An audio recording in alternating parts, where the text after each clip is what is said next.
people put far too much emphasis when it comes to credit scores, and when you truly understand how they were calculated and the history of credit scores, you'll understand that it ain't as much as you think they are. So I'm going to give you about 4 shocking truths around credit scores and how they work, and prove to you that you need to calm down when it comes to the credit score. And first, let's start off with the history of it. You probably heard the stat that credit scores were invented in 1989. And hey, I gotta tell you that 1989 was a great year.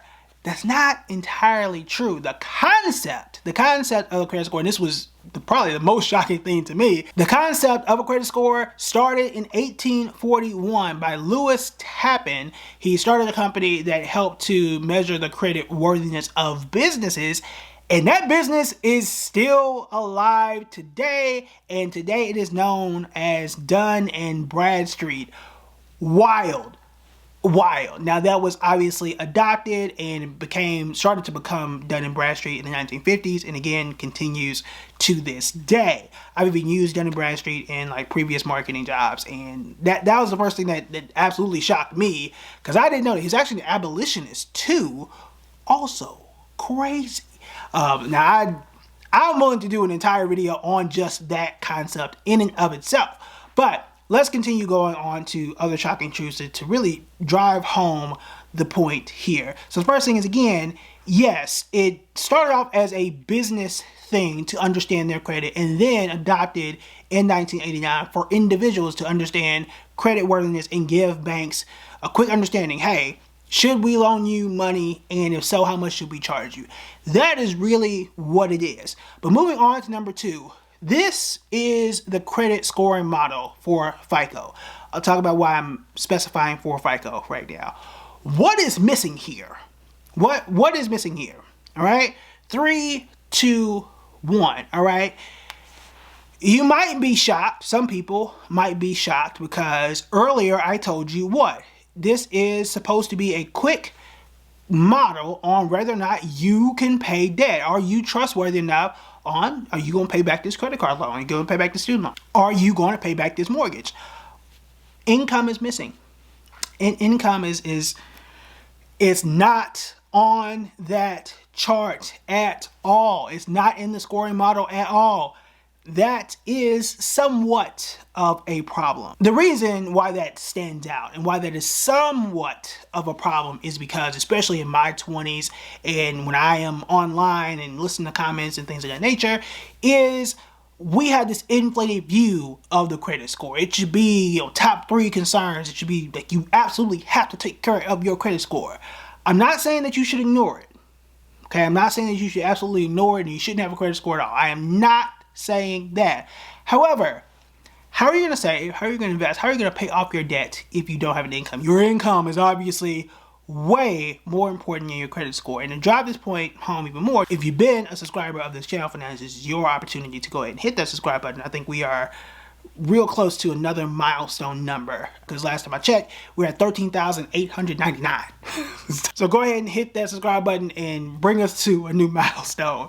But if you're a fan of this channel, then you know that last year when I went through the whole layoff, my income dropped, but my credit score went up. Which one of those things am I more concerned about? It's the income.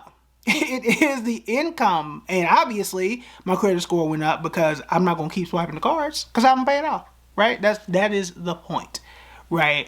Your income is obviously going to be more important, but the fact that it doesn't factor in your income and how much you're making or how much you're saving or investing, it further proves the point that probably shouldn't be one of your top priorities, right? And when I meet with clients, I'm telling you firsthand, it ain't one of the top 5 or 6 things that we even talk about. Because again, I don't make the priorities. I help people reach their goals. They tell me, hey, what's important? And then we list them out. And again, it's usually, hey, I feel behind. I want to be a better investor. What should I invest in? 401ks, things of that nature. Get out of debt, right? If you do that, then your credit score can improve. But it's never, hey, I want an 800 credit score. Almost never. Almost never within the top 5. And it's absolutely not what you see online. The next shocking thing is what you see on Credit Karma, what you see on almost any banking app, depending on which one you're using, is off, or it can feel off. And there is a reason as to why. When you log into Credit Karma and you scroll to the bottom where it shows you your credit score, it should say Vantage Score. It could be 3.0, 4.0, whatever 0.0 they are currently on. Other apps use FICO. I think it's the Fair Isaac Credit Organization, or whatever the CNL stand for. I'll put it here. In either case, they have two different models and formulas that they use. I'll put both of those on the screen. And the reason why you check one app and you have a certain credit score, but you go and apply for a loan, let's say it's a car loan or a mortgage, and it's completely different. One, you could be looking at your Vantage score and the bank could be using FICO. More companies do use the FICO score, but to make things a bit different, there are dozens of scores that different companies use for different purposes. If you're going in for an apartment, they have a different score that you do not have access to. If you're going in for a business loan, there's a different type of score that you do not have access to. There are dozens of different ones out there, which does bring us back to a Dun & Bradstreet, which is a whole different can of worms when it comes to credit scores. But again, that's more so businesses. But that's the difference here. You have the FICO score and the Vantage score there. Those slight differences can make a difference, for lack of a better term, when it comes to what you may get when you're walking into the bank. The good thing is, if you are looking at both of those for your specific purposes, if they're close enough, let's say, 800, 825 or whatever, you should be fine. I prefer to scroll down again and see, hey, are you using FICO? Are you using Vantage Score? You're both using Vantage Score. Whatever it is, that should be good enough to walk in and be confident that you are going to be approved. In some cases, depending on what loan officer or what organization you're going to, a bank, credit union, so on and so forth, you might be able to look up what organization it is and what scoring model they could be using.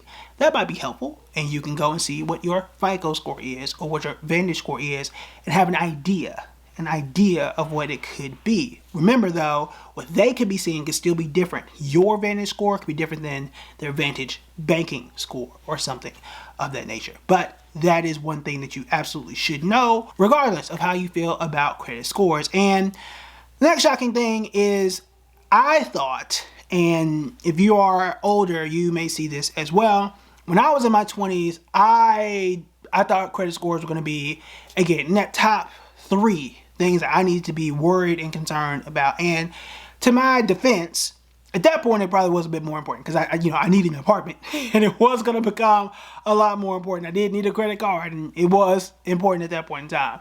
However, there are really only 4, maybe 5 instances in life that you are going to need it. Outside of that, don't nobody care. I mean, it's not something, it's not a daily thing. It really isn't. You should be more focused on maximizing your income, building your emergency savings, investing, understanding your income. Understanding your income and expenses. That is where your time should be focused and optimized on. Not, where's my credit score today? If I were ever presented with the solution, should I take $800,000 or perfect credit? Who cares? Your perfect credit score is not going to, in most cases, change your life. Because those 5 situations, buy a house, buy a car, get a loan, right? We're talking student loan or business loan, job, right? There are some instances whether it is a job in finance. Some government jobs may require a credit check, and your credit score might need to be at a certain level. Like, those are 4 major situations. And then I guess the 5th is if you want to apply for a new card. That's it. And those aren't things that you are doing every single day. It is not. And remember, a good enough chunk of your credit score is your credit history, meaning you just gotta sit there and wait. That's just a part of it. There's nothing you can do. It's just the fact that you have had that card open for a long enough time. You've been paying on that loan for a long enough period of time.